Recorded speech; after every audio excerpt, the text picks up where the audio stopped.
Harold's Circus by Crockett Johnson.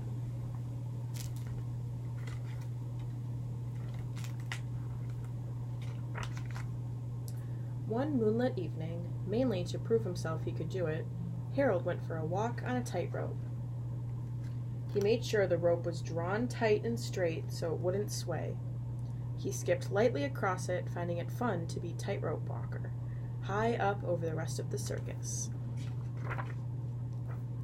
He stayed up on the rope with the greatest of ease until he lost his balance. It also is easy to fall off a tightrope. Harold fell, twisting and turning with his purple crayon tight in his hand. By a stroke of luck, a comfortable-looking curve appeared beneath him, and he landed on an elephant's trunk. Quite a trick, he thought, as he rewarded the elephant with a large peanut. Elephants are such tall animals. Harold was still a long way from the ground, so he swung down from the elephant's trunk to the neck of a smaller animal. It was a lovely circus horse, beautifully trained, and Harold easily put him into a brisk trot.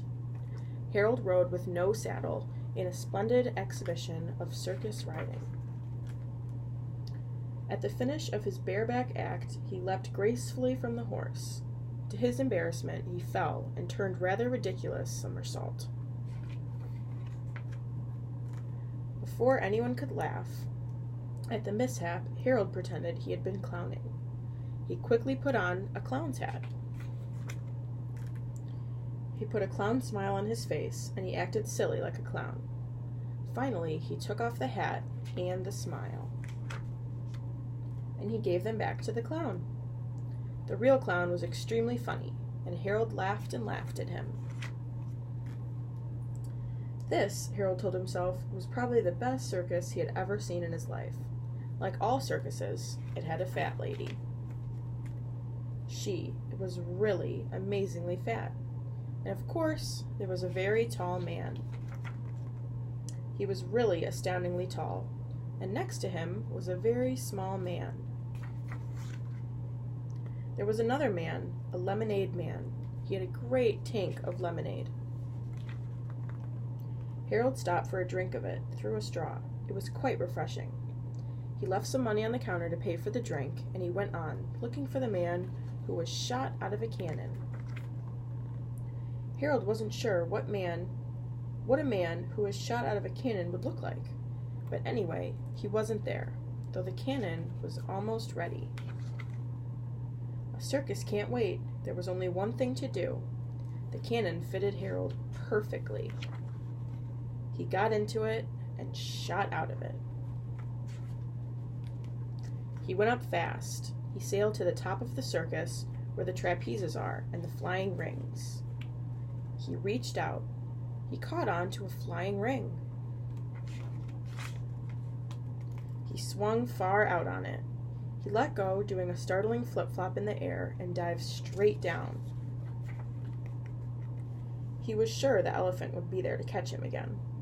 Once more, a reassuring curve appeared beneath him. But he landed surprisingly hard. This was no elephant's trunk. It was the tail of a lion.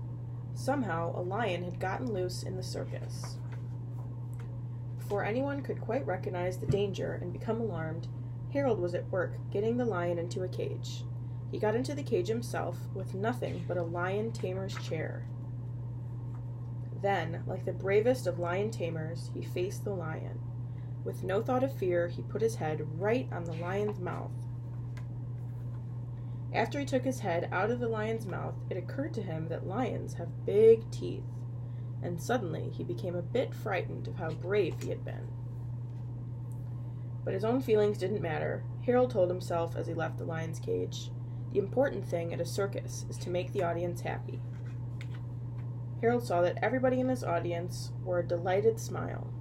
Naturally, making so many people happy made Harold happy. And he smiled too, as very modestly he bowed.